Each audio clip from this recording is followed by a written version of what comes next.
Hi, my name is Ron Roberts, host of The Ron Show, which you are listening to either on the America One Radio app, AmericaOneRadio.com, or wherever it is that you come to listen to this show via podcast. I'm just going to go ahead and warn you that before I share today's episode with you, this is a replay of an interview that I did Saturday morning. And Saturday was one of those gray, chilly, rainy sort of days. It was not really good for anyone who may be dealing with seasonal affective disorder. And I don't self-diagnose. I don't know that that's something I'm dealing with, although I can't stand drab, dreary weather. It does affect my mood. I don't know if there are other things going on in my life that affected my mood that day after doing this interview, or if the weather, everything going on in my life outside of this show and this interview affected my mood. But I can tell you this. After having this conversation, and through no fault of the person I had the conversation with, I was in a really low place mentally. And I just felt it fair to share that with you so that you go into listening to this conversation with Representative Ruwa Romman and myself, Representative Romman being the one Palestinian-American representative we have in the Georgia General Assembly. Anyway, I thought I would let you know that while I found the conversation insightful and meaningful and necessary, that it also affected me. And it may affect you as well. So with that, let's get to it. Coming to you from a cozy little condo high atop Old Fourth Ward, Atlanta. Welcome to The Ron Show on America One Radio. Here's your host, Ron Roberts. Glad to have Representative Ruwa Romman join us today. And hi, how are you? I mean, I asked that, and I already know that there's so much going on in the world that I feel like I just say that as if to just kind of give you a virtual hug. Thank you. Just taking it day by day and doing the best that I can. So I've wanted to have you on for quite a while for the last few weeks. And understandably, obviously, you're in legislative session and there's pre-planning for legislative session. And I know at times I've even caught you in moments where you're like, I just don't have it to have a conversation. And I get that. I so get that. It's so validated. We were talking before we got on, winter weather, seasonal affective disorder, whatever you want to call it. And on top of all that, you are one of maybe 2-3 tops in the country, Palestinian American legislators. And it has to be such a weight to carry. Yeah, there's actually, there were 5 of us. And then I believe it's Athena in Arizona or Arkansas. I can't remember. We're like all in a group chat together. Just it's got to be Arizona. It cannot be everything. Tell me, it cannot be Arkansas. Well, it's great because hey, nobody thought a Palestinian would get elected in Georgia, but it's great because she is resigning to lead a repro organization, which is very needed. But the only other person in the entire Southeast is Sam Rasool up in Virginia, which I actually sometimes forget that, the South goes that far north, but, we don't need to get into that. So, yeah. All right. So, well, on that note, let's start with the stuff closest to home right now. HB 30 just passed out of the Senate, and that is the bill that sort of codifies, labels, defines what anti-Semitism is in the eyes of the Georgia legislature, and it would seem a slam dunk that Governor Kemp's going to sign that into law. Yeah. You released a statement where you do what every sane, rational person does and abhor anti-Semitism, but you actually say that this legislation doesn't solve the problem and actually included some harmful language that wasn't in there before. Can you tell me what that harmful language is? Can you point that out for us? Yeah. So, first and foremost, I do want to preface this to explain a little bit my principles and ideology. So I believe that as Democrats, we have an incredibly wide and broad tent that is full of incredible diversity and actually represents what America and Georgia looks like. That is a firm belief that I hold. Mm-hmm. What that also means is most basic, bare minimum principle is that we do not pursue or support anything for one group at the expense of another. Mhm. That sometimes makes legislating really hard, but it's not like legislating has been the most, smooth sailing type of operation. So that is my very sincerely held belief. And what HB 30 does is it does not actually address the flyers that we have seen. It does not address the Nazi language that was projected in Cobb County. It doesn't even address the people who are holding a Nazi flag in front of a synagogue. And I'm explicitly mentioning those incidents because they are literally so close to home and they are so clearly anti-Semitic motivated attacks and patterns of behavior that explicitly target the Jewish community in a really nefarious way. The bill does not actually do anything about any of those things. Mm-hmm. And so sitting through this whole process, I mean, it's like cuckoo for Cocoa Puffs because the gaslighting was so intense. Every time we would bring up the fact that, one, specifically as it relates to the language, the definition itself is not in the bill. So if you go and you read the bill, it'll say that, you should reference the International Holocaust Remembrance Alliance definition, but Right. It doesn't actually have it in the language. You Right. have to go to a website to look up the definition. But then when you go to the website and look up the definition, what you'll see is 11 examples. You'll see like a definition of anti-Semitism. Yeah, right. And then you'll see 11 examples, 7 of which pertain to the state of Israel. And I want to be clear, some of those examples are legitimate distinctions of anti-Semitism. For example, holding a single person responsible for the actions of another state, particularly a Jewish person as it relates to Israel, especially if that person is not somebody working for like a pro-Israel organization, right? Obviously, it gets more complicated if, say, for example, they work on behalf of an organization, like if they are the head of AIPAC or whatever, like I don't think you should show up to people's houses, but, that person takes on a role, just like I take on a role as a state legislator, that people will come to me and express their concerns to me about what it is and the legislative agenda that I'm pursuing. And so, there's so many layers to it, but my point is, those examples are not in the bill. The definition is not in the bill, but it forces our state agencies and legal system to reference that definition when determining if something is anti-Semitism. So let's talk about an example. Say, for example, I am a professor at a public university here in Georgia. Let's just say I teach at UGA. And I'm teaching a class on the Middle East, and I talk about how Israel is an apartheid racist state.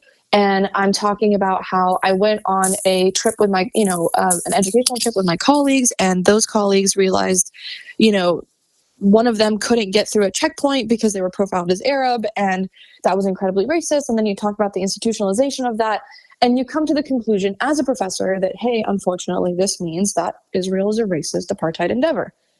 According to this definition, that is anti-Semitic.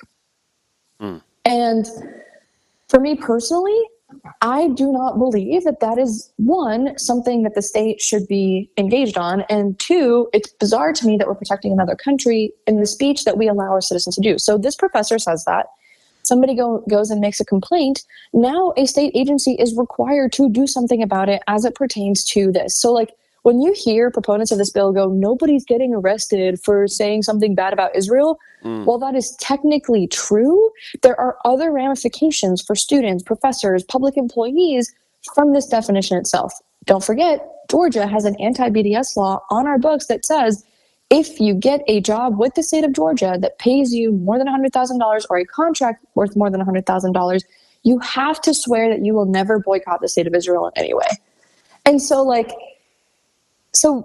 that's where I'm personally coming from. And then during session, everybody was like, no, this is a lie. These are just extremist groups saying this, none of this is true. You all are making it up. But then during testimony, they would talk about how we need to stand with Israel and this bill is necessary. And so it was so crazy. And then criminally, if I am protesting on a sidewalk and, I end up on the streets, whether intentionally or unintentionally, and I get arrested for trespassing, and if I was holding a sign that says Israel's an apartheid state, Israel is a racist endeavor, then I would get tacked on a hate crime, additional charge as a result of this bill. Because as I was committing a crime, I was doing something anti-Semitic. The more explicit example of this is that if I am a landlord and I get a bunch of applications and I reject 9 of them, and one of them happens to be somebody who is Jewish, and they go on my Facebook page and they see I have all of this commentary criticizing the state of Israel for its human rights abuses, they could potentially bring a discrimination charge against me. So it sounds to me as if there is some anti-First Amendment fingerprints here. Also, it seems as if there's a little bit of a poisoning of the intent of hate crime legislation from the past, as if to sort of almost ruin that for absolutely for valid reasons for marginalized communities, in and of itself. And you brought up an example of a professor, but didn't that actually sort of happen with an Emory professor here recently? Yeah, so I don't know the details of every case that's happened in Georgia because we've had so many, but I will say that at the end of the day, like, I do not believe, and this is sort of my frustration, right? Because obviously a lot of my colleagues, for the record, so many of my colleagues expressed concern about this bill. Mm-hmm. That's why you'll notice that this bill passed by such a low number of votes. Mm. Last year when it passed the House, even though it was a better bill and it was a compromise, it still only received 136 yes votes. This year, it only received 129. We had more no votes last year and less no votes this year because people felt like they did not want to be labeled as anti-Semitic, that they were against protecting the Jewish community. Right. And so, I mean, it was awful. Like, nobody, with the exception of those that were using it for political gain, were happy about the results of this bill because we all knew what it meant. And I think to an extent, everybody understood what it meant. But people also didn't want their Jewish constituents to feel like they didn't care about them. And so it was just a really unfortunate way that this went down because you're right. What we did, and I'm still doing a little bit more research on this, but I think we are the only state, maybe Iowa is the other one, that did not take out those examples from IRA, right? They keep talking about how like 37 other states have adopted this in some way by resolution, by law, by blah, blah, blah, blah, blah. We are the only state to do this way, potentially one of two. So when you get down to the details of it, and that's where everything gets missed, it's the details. What happened was we literally picked one constituency within our coalition at the expense of another, rather than insisting on better language in this bill. Let's reset the table here just a little bit. We are talking with Representative Ruwa Romman of the 97th House District. She is the first Muslim woman to be elected to the Georgia State House of Representatives, the only Palestinian American serving in the General Assembly in the state of Georgia, and one of only a handful of Palestinian Americans serving in elected office at the state or federal level anywhere in the United States.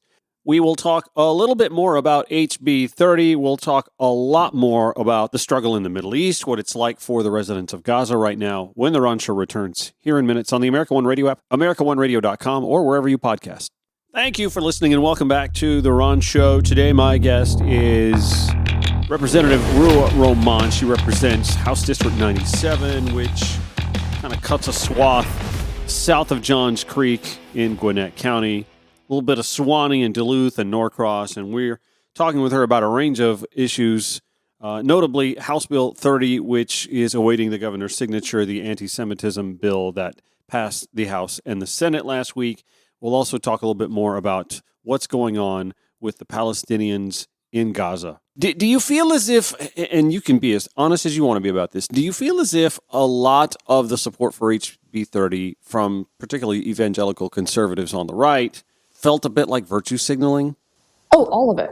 I mean, to be very clear, all of it. And I want to, to give my sort of more religiously motivated colleagues credit, they were also uncomfortable with the free speech implications. And they were actually surprised that I was so well versed in that sort of element of things, because I think a lot of times they see me as like this young, like millennial, lefty legislator who just, but I actually, a principle that I have is I don't agree with leveraging the state to further criminalize things like speech, things like civic engagement, things like, any of that, because I think it's a dangerous slippery slope. Like, no matter who is in office, even if it's somebody that I support, I can never guarantee the next person who's going to be in office. Yes. And I always want to make sure that whatever laws that I support, I always remember, okay, who is going to be implementing that law?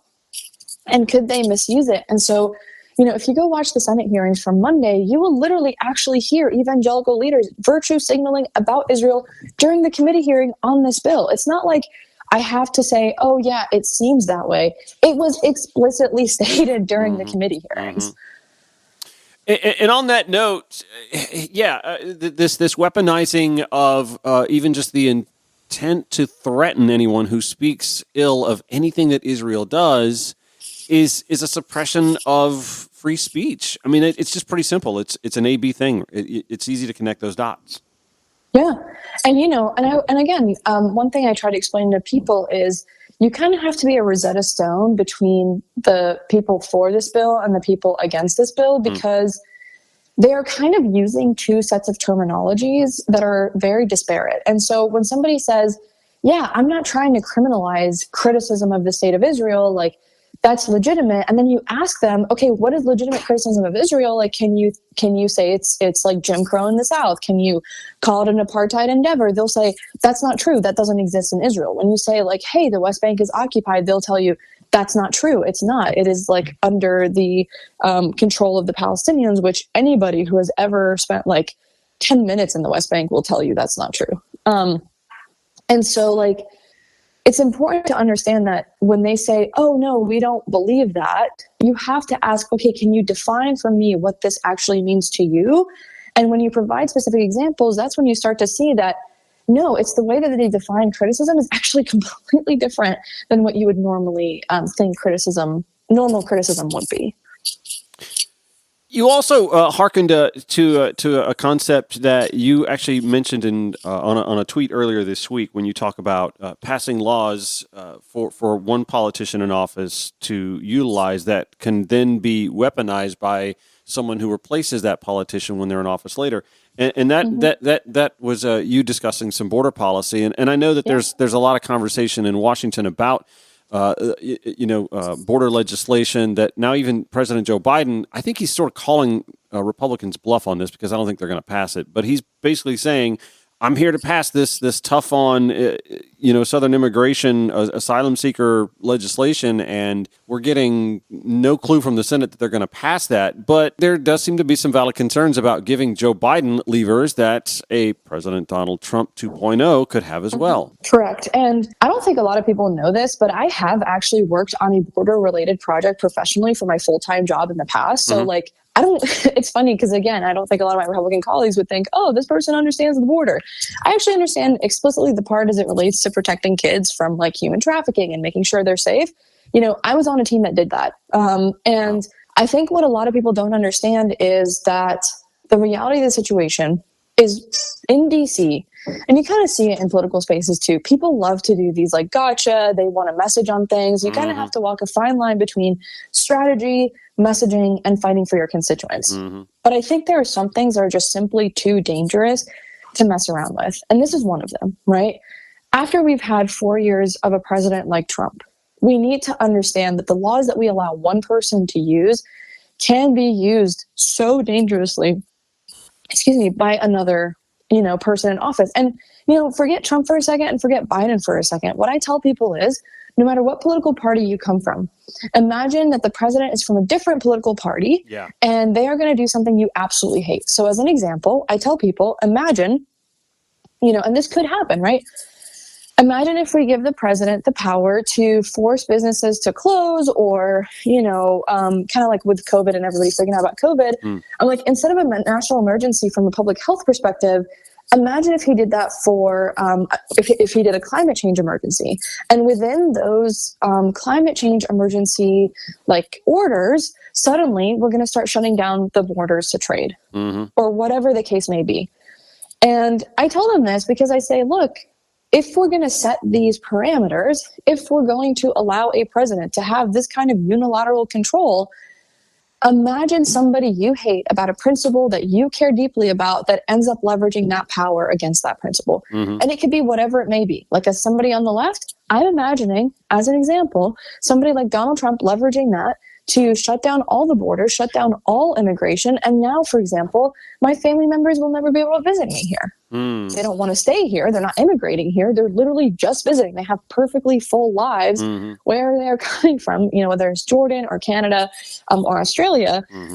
But I try to imagine a scenario where it's not Joe Biden. It's somebody who hates everybody that doesn't look like them, and they decide they can't come and visit. And so it's just concerning to me. And I think a lot of times people just don't, again, think about who is implementing the law and imagining it being a different person. Well, and also I believe that there's this lack of grasp of the full scope of a situation. And I've talked about this the last couple of weeks on my show, how there actually is work being done by this administration to deal with root causation of migration from Central and South American countries.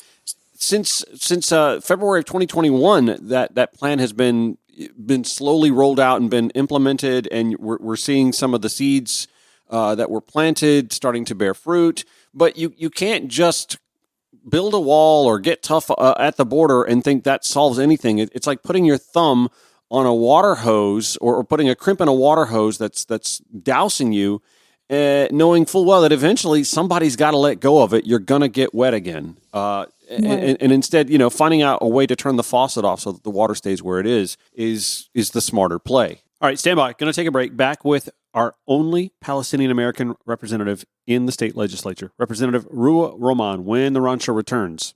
This is The Ron Show on America One Radio. We're with Representative Ruwa Romman from Gwinnett County. I want to go to something that I know is near and dear to your heart. And I know as a state legislator, there's not a whole lot you can do about this, but you are a Palestinian American, and the crisis in Gaza, the Israeli war on Hamas, has been front and center, something that has divided even liberals in an election cycle, no less. I just kind of wanted to let you discuss your frustration. Sure. My frustrations are multifold, right? And, yesterday when you asked if I would chat with you yesterday, I just did not have it in me because the International Criminal Court of Justice had just determined that there was enough concern that there should be an investigation of genocide. And as a Palestinian, you kind of get used to the gaslighting that's like sent your way. You're told your people don't exist, even though you're standing right there. You're told that Palestinians are actually the aggressors and they have all this power that that we don't. And, for months now, I have been watching people that I know or people that other people know be killed. Yeah. And we were told, like, okay, the killing isn't actually that bad. And then we were told that it was a necessity. And then we were told, it was just a constant shift of narrative, right? As, we are watching this unfold. And I tell people, I now know of just four Palestinians, right? Just 4 of them that have lost like 700 relatives and friends between the 4 of them. God. And so when people say, oh, these are like Hamas numbers or this is all propaganda, and I'm just sitting here like, well, I know 700 of them in my tiny little bubble. And I actually think it's an undercount because, and again, somebody had made the comment, they're like, look, even if you decided that every man was a militant, it basically argues that the civilians were the target and the militants are collateral damage. And so this is a reality. It's a hard reality that the bare minimum that people should do is accept it.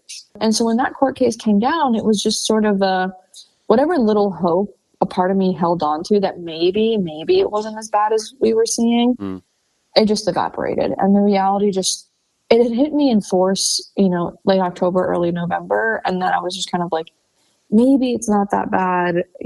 Maybe we can do something about it. Okay, come end of November, surely we'll see something. We saw that temporary ceasefire. And then I was like, surely by the end of December, we'll see something. And now here we are at the end of January. And with this court case, I'll be honest with you, it broke me. This is not a part of the job that I expected. It was not part of the job that I signed up for. But the reality situation is, like you said, being the only Palestinian legislator means that I'm the only person people can turn to say, hey, can you help me reach my senator? Can you please liaison with this member of Congress's office? They're just not listening to me. Can you please do something? And I'm a state rep. Yeah. I'm literally one of the youngest state reps, the state has ever had. And I don't know what to do with that. I really sincerely, not to be like, woe is me, but every day I'm just trying to learn something that I could do for these people who are just so desperate. Because, we talk about those killed in airstrikes and we debate those numbers, but no one's talking about the number of people dying of starvation or preventable illness and my fear is by the end of this, we will come to realize that at bare minimum, if there's ever an end to this, I wouldn't be surprised if by the end of March, 10% of the Gazan population is dead. That's pretty sobering. And at the same time, it's not as if, and I'm sure you get this all the time, it's not as if anyone who is sympathetic to the plight of the Palestinians or mindful of the atrocities in Gaza can just turn around and say, okay, well, I'm going to reach out to Hamas and ask them to release their hostages. Obviously, that is a clarion call for everyone. Release the hostages. This solves so much. But at the same time, we did have a temporary ceasefire and hostages were being released, and that ceasefire stopped existing. Right. And here's, what I explain to people is this. There is not a single elected official that opposes releasing the hostages. Yes. Right? So when people are like, why aren't you calling for the release of the hostages? My answer is, why? Is there anybody who is in opposition of releasing the hostages? Like, show me an example of a United States elected official that says, no, Hamas should get to keep the hostages. Right. I'm literally not seeing that anywhere. But what I am seeing is people from the president on down saying that a ceasefire is somehow anti-Semitic. Like, literally, I have heard this feedback given to me over and over again that the calls for a ceasefire are nothing more than like well-hidden calls to anti-Semitism. And I mean, people have lost the plot so badly on this that I've had people who are like, oh, poor small president, he can't do anything about this. No, foreign affairs is one of the few places that the president is directly and personally responsible for the decisions that we make as a country. Personally responsible. And I have friends who work in the White House, I have friends who work in the State Department that have also said the exact same thing, which is that they cannot seem to get through to the president that we elected. I've tried to explain this to people. For those of us who are politically active and engaged and who supported Joe Biden, I've told them time and time again that I spent hours door knocking in Forsyth County, Georgia. And for those who don't know, Forsyth County, Georgia is still one of the most conservative counties. Even back then, like, I was knocking those doors during COVID for the president and flipped the state for him. And now I feel guilty because I feel like it is my fault those people are being murdered. And that's how so many of us feel. One of the people that I talk about a lot here in Georgia, actually, her name is Ghada Najjar. She's like really active. She raised like, I think it's like $1 million or $2 million for the president. Like, she created Arab Americans for Joe Biden. She had said something along the lines of like, no other candidate understands that Palestinians are humans like Joe Biden. She has lost 78 family members in Gaza. Oh my God. And she is like, I feel personally responsible. And so when people are like, well, do you just want Trump? Like, the other guy wants to ban you. And I'm like, no. Like, the point is, y'all need to start yelling at POTUS now to shift gears so that we might even have a minuscule of a chance as turning out these communities. Because the sad reality of the situation is, like I said at the very beginning, when you have a large coalition, it makes governing harder. Period. End of story. Yep. But the bare minimum is that we don't hurt them. The bare minimum is that you at least pretend you care, right? Like, there was a statement the White House released on the 100th day of all of this where they were only talking about the hostages, didn't mention the number of Palestinians, that didn't even say the word Palestinian. That is a choice, right? And to turn around and then say, well, these Arabs and their allies are just crybabies. They just want Donald Trump. Like, they don't know what's at stake. They have no idea what they're talking about, as if we're like these like ignorant, like led by emotion, have nothing like, sure. I'm sorry that I'm grieving my dead family members and like think your electoral politics right now are like the last thing on my mind. It's quite dismissive. Yeah, absolutely. It's awful. It's awful. And, again, I remind people, it's like, okay, when you get down to the bare minimum, you're telling me that Trump will either ban me from this country or Biden is going to bomb my family overseas. Like, is that really the choice that you want me as a Palestinian voter to go to the voting booth with? That's if I even make it to the voting booth. Like, right now, my biggest concern as an elected official and my focus for this year is turnout, because I know that we are going to have the same turnout problems that we did in 2016, because rather than people being a little bit kind about it and being like, I hear you and I'm so sorry, they're like, you guys are all idiots and these are just the choices that you have. Yeah, the whole get in line or we lose rhetoric just doesn't. It's never worked. It didn't work in 2016. It's not going to work now. And speaking of the frustration with President Biden, again, it's visceral. I can feel it. The UN RWA funding over an allegation that there was some sort of ties to the hostage taking and October 7th. Can you speak to that? Because it seems like it's punishing with a wide swath. Yeah. I always have to remind people that vilification of the UN and its institutions literally started because of this issue. Like, I'm not trying to be like, oh, we're really special as Palestinians and Israelis and whatever, but the reality of the situation is one of the few international organizations that ever took Palestinians seriously was and continues to be the UN. And as a result, it's been vilified as a terrorist supporting organization that, all this other stuff. Now, here's some facts for the audience. When people talk about UNRWA, UNRWA, they're talking about an agency within the UN that is responsible for refugees, and explicitly one of their biggest sort of populations that they help are Palestinian refugees. There's a lot of legal complexity to what your identity is as a Palestinian. Like some people like me have a Jordanian and United States passports because we my family was exiled and so was able to start establishing those residencies. But there are stateless Palestinians. And so UNRWA has kind of become the de facto go-to for a lot of them. And they operate in Gaza and the West Bank. They operate schools. They operate everything that, people don't realize there's not really a Palestinian government. There kind of is, but there kind of isn't. So they employ over 13,000 people. A few months ago, Israel made the allegation that there were 7 of those 13,000 employees that were involved in the attacks on October 7th. So I want to repeat, 7 of the 13,000 employees.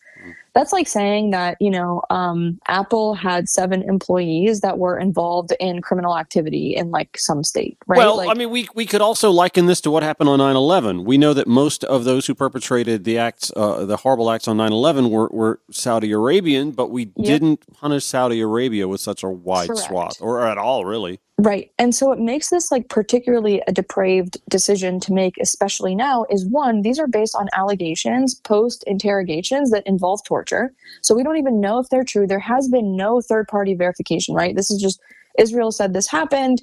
We have not actually independently verified it. We sat on this for months, right? This is not this came out yesterday and we made the decision the day after. We sat on this for months, and as soon as the ICJ ruling came out saying there could potentially be genocide, and one of the requirements is that aid enter Gaza, we decided as a country to lead an effort to defund UNRWA, the only organization that has had consistent people on the ground being able to deliver food aid, one of the last left. And so people want to tell me that this isn't intentional or it's complicated or whatever. No, this is the way U.S. foreign policy has been since, the 1930s, right? What I ask of people is you can think whatever you want to think. You can believe whatever you want to believe. Just don't insult my intelligence and don't insult the intelligence of my people, because even though we're refugees, the thing that we care the most about is education. And you'll find people who are just normal, average, everyday Palestinians more well-versed in international, human rights related issues than, some academics. And it's because it's the only thing we have left.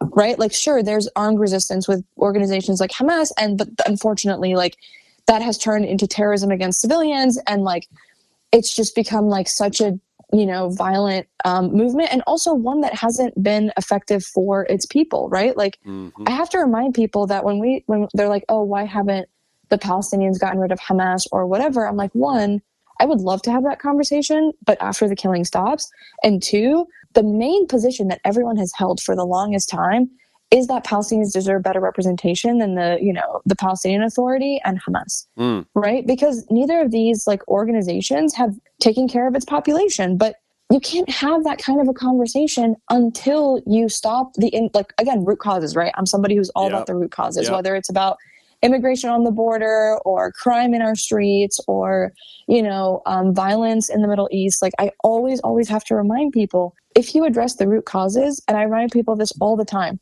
Hamas's popularity always drops during peacetime.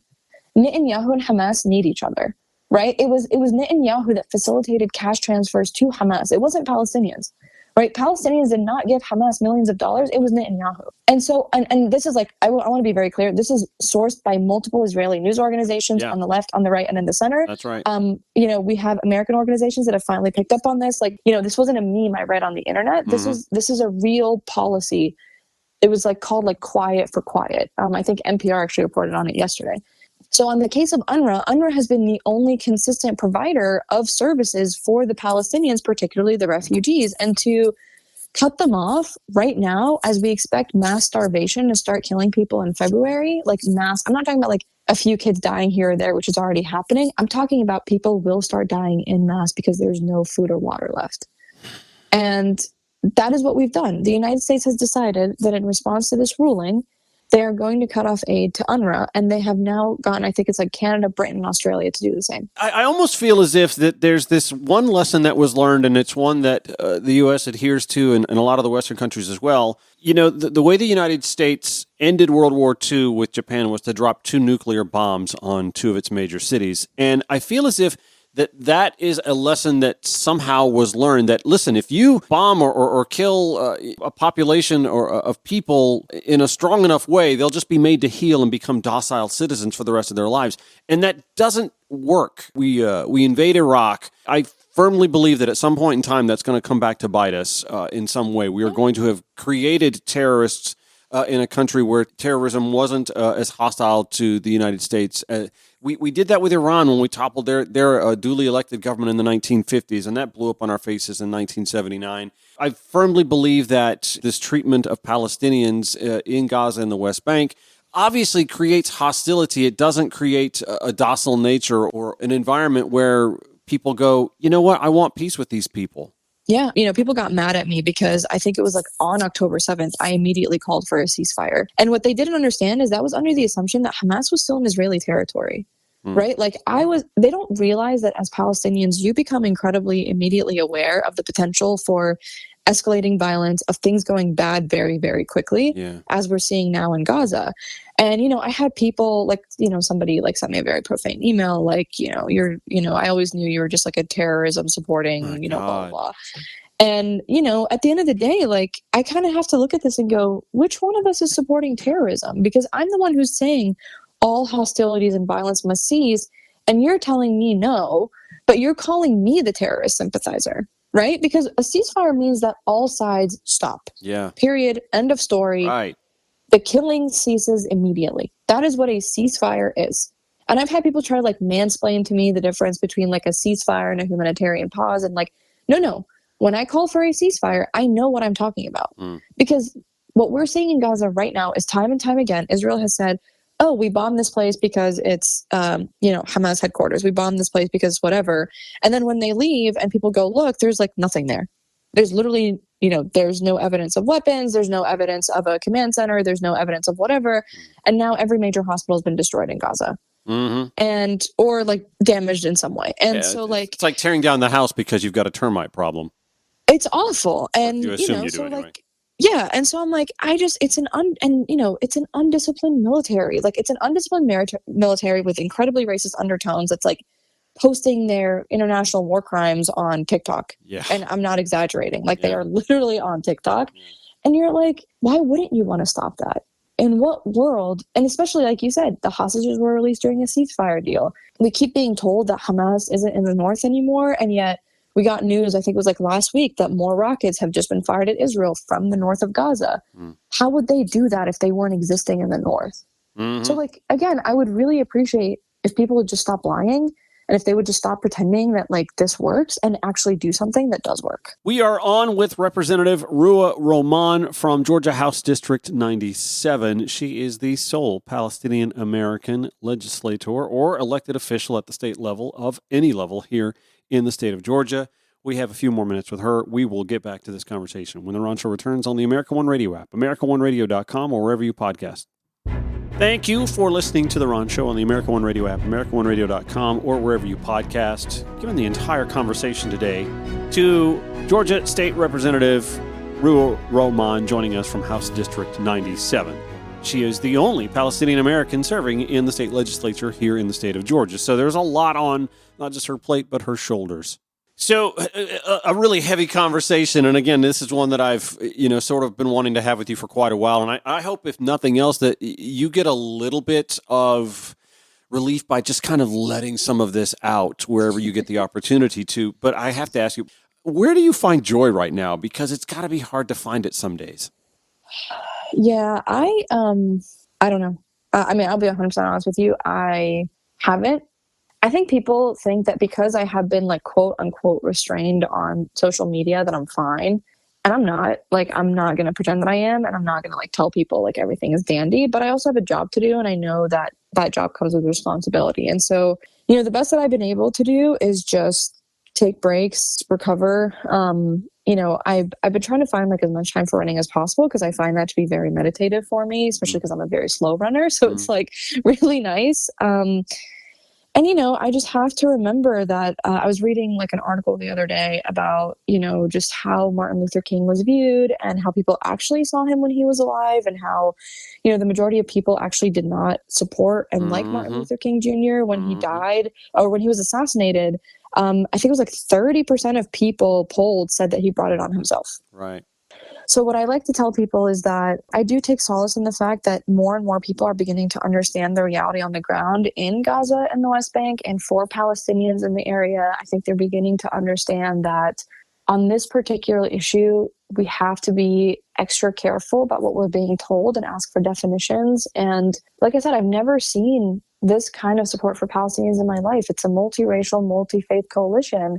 And I want to be clear, these are not like token non-representative Jews, and they are actually very proud Jews who have been incredibly like just steadfast allies in ways that still melt my heart. And so like I have to remember that the loudest people are not representative of what's happening day to day on the ground right now. And I want to be clear, like some of our Jewish allies, like we don't agree on everything and we'll argue about certain things. And they sometimes get upset when I say things like, yeah, race, like, you know, Israel's kind of racist and, you know, what's happening in the West Bank is apartheid. And we argue about that. Right. And these are not easy conversations, but when it comes down to our humanity and our shared humanity, that has been a principle that has kept us so steadfast in our movement time and time and time again. And so, you know, while people might try to erase them and while people might, you know, say they're not really Jews and they might call me a terrorist, like, thankfully that has, because I've heard it all my life, it's like, it's just noise now and it doesn't actually bother me. And it, you know, seeing who stands with me has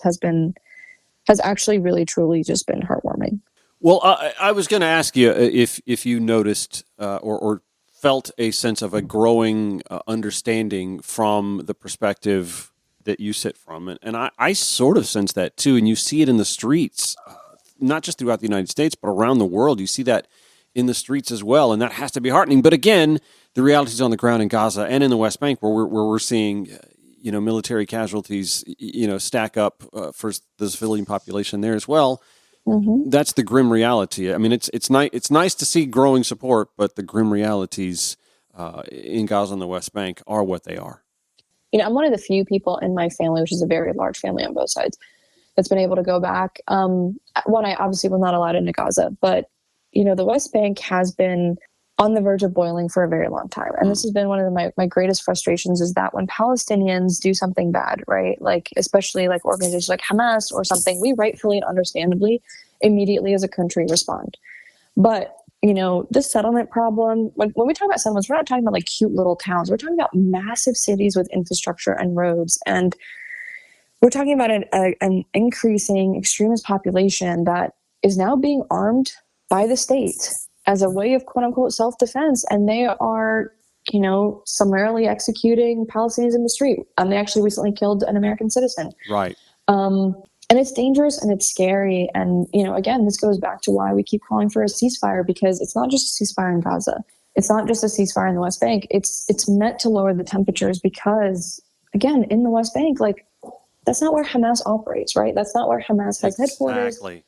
You know, Israel is bombing hospitals there and bombing refugee camps there. Like, it's just, you know, but I always have to remind people, it's like, the West Bank is full of people and they deserve to live with dignity and they deserve to be happy and live fulfilling lives. And who had nothing to do with October 7th, you know?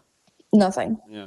Right. And that doesn't, and by the way, I've seen tweets of people trying to justify it by saying, oh, you know, surely some of the supporters were there. Like, surely somebody from the West Bank was involved. And even if it is, right, in what world, collective punishment has never been okay. It's never okay now. It will never be okay then. Right. I agree 1,000%. Listen, thank you so much for your time. I know you've got some other things you got to take care of this morning, and I just appreciate you giving me a little bit of time to discuss these very complex issues, both at the micro, the state, and, of course, the national and international level. Representative Ruwa Romman, thank you for coming on to the Ron Show. I appreciate it. Yeah, thanks for having me. Again, that's a conversation she and I had Saturday morning that I decided I wanted to share with you today. And I'm not going to lie, this conversation really affected me. And maybe it was the weather and maybe it's just other factors in my life that just had me in the dumps all weekend. But I've really had a tough emotional weekend. Hopefully it didn't affect you the same way, but you came away a lot more aware. Anyway, back here tomorrow, 5 to 6 p.m. on the America One Radio app, AmericaOneRadio.com. And by the way, starting next Monday, the Ron Show will begin airing first 9 a.m. to 10 a.m. on the America One Radio app, AmericaOneRadio.com, with the replay at 5 o'clock. Have a good one. We'll see you tomorrow. Take care.